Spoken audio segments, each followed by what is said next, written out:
ఆ మోకాలు నొప్పులు రావడం వల్ల ఆ కార్టిలేజ్ ఏదైతే ఉంటుందో 2 బోన్స్ మధ్యలో ఉండే కార్టిలేజ్ డిప్లీట్ అవుతా ఉంటుంది స్లోగా.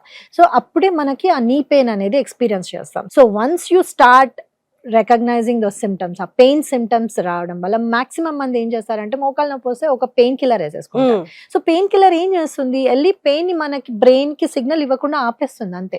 ఆ గుజ్జు ఏదైతే లీక్ అయిపోతుందో ఆ జాయింట్ నుంచి దాన్ని ఏం చేయట్లేదు, సిమ్టమ్ ని మాత్రమే ట్రీట్ చేసేస్తుంది. అట్లా కాకుండా ఈ పెయిన్ స్టార్ట్ అవ్వగానే సప్లిమెంట్స్ ఉంటాయండి. సప్లిమెంట్స్ ఏంటంటే గ్లూకోజమైన్ అని ఒకటి ఉంటుంది, కాండ్రాంటిన్ అని ఒకటి ఉంటుంది.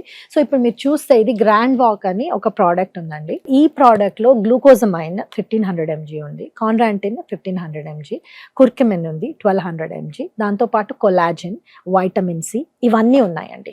ఇవేంటి వీటి స్పెషాలిటీ అంటే ఈ గ్లూకోజమైన్ అండ్ కాండ్రాంటిన్ ఇవి ఎముకల మధ్యలో ఉండేదైతే గుజ్జు లీక్ అవుతుంది అని మనం చెప్పుకున్నామో, పెయిన్ దేంతోనైతే వస్తుందో దాన్ని స్టాప్ చేస్తుంది, ఆపి స్ట్రెంథనింగ్ మొదలు పెడుతుంది అనమాట. So it is doing 2 actions. ఒకటి ఆ లీక్ నాపుతుంది, ఇంకొకటి ఇట్ విల్ స్టార్ట్ క్రియేటింగ్ ఆ కార్టిలేజ్ ఏదైతే డిప్లీట్ ఉందో ఆ కార్టిలేజ్ ని స్ట్రెంథన్ చేసి ఆ గుజ్జు పెరిగేటట్టు చేస్తుంది అనమాట. ఇట్లాంటి సప్లిమెంట్స్ యూజ్ చేయడం వల్ల ఏమవుతుంది అంటే ఈ మోకాళ్ళ నొప్పులు అనేవి మనకి లాంగ్ రన్ లో రాకుండా ఉంటాయి. అదే మనం ఏమి తీసుకోకుండా జస్ట్ ఈ పెయిన్ కిల్లర్స్ వేసుకొని నడిపిస్తూ ఉంటే స్లోగా డిప్లీషన్ స్టార్ట్ అయ్యి very soon you'll end up in knee replacement surgery. మీరు ఇప్పుడు చూస్తే చాలా మంది 50s లోనే నీ రీప్లేస్మెంట్ సర్జరీస్ చేసుకుంటున్నారు. ఎందుకంటే బికాస్ వాళ్ళు ఈ మోకాళ్ళ నొప్పులు స్టార్ట్ అయిన బిగినింగ్ లో దే డిడ్ నాట్ రికగ్నైజ్. అట్లా కాకుండా బిగినింగ్ లోనే గ్రాండ్ వాక్ లాంటి సప్లిమెంట్స్ మీరు కనుక తీసుకోగలిగితే కార్టిలేజ్ బిల్డ్ అవుతుంది, స్ట్రెంథన్ అవుతుంది.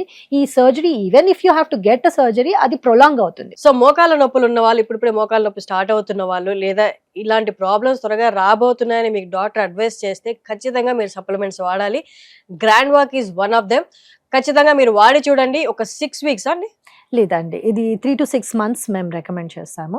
And again just to reiterate ఏంటి అంటే ఇవి మందులు కాదండి, దీస్ ఆర్ నాట్ మెడిసిన్స్, ఇవి సప్లిమెంట్స్. ఫుడ్ లో లేనివి మేము సప్లిమెంట్ చేస్తున్నాం అంతే, కానీ ఇది మెడిసిన్ కాదు. అండ్ దీంట్లో ఉన్న ఇంగ్రీడియంట్స్ కూడా అన్ని నేచురల్ ఇంగ్రీడియంట్స్ ఉన్నాయి. సో జస్ట్ లైక్ మనం డి విటమిన్, కాల్షియం ఎలా వాడతామో అవును దాని ప్లేస్ లో సేమ్ అంతే. దీంట్లో వైటమిన్ సి కూడా ఉంది, కుర్కుమిన్ అంటే మన పసుపు నుంచి తీసిన ఇంగ్రీడియంట్ కూడా ఉంది. ఇవన్నీ ఏంటి అంటే వాపు తగ్గిస్తాయి, ఆ గుజ్జు పెరిగేలాగా చేస్తాయి. కాబట్టి supplements along with your food మీరు తీసుకోవాలి. అండ్ రికమెండెడ్ ఏంటి అంటే 3 to 6 months రికమెండ్ చేస్తామండి.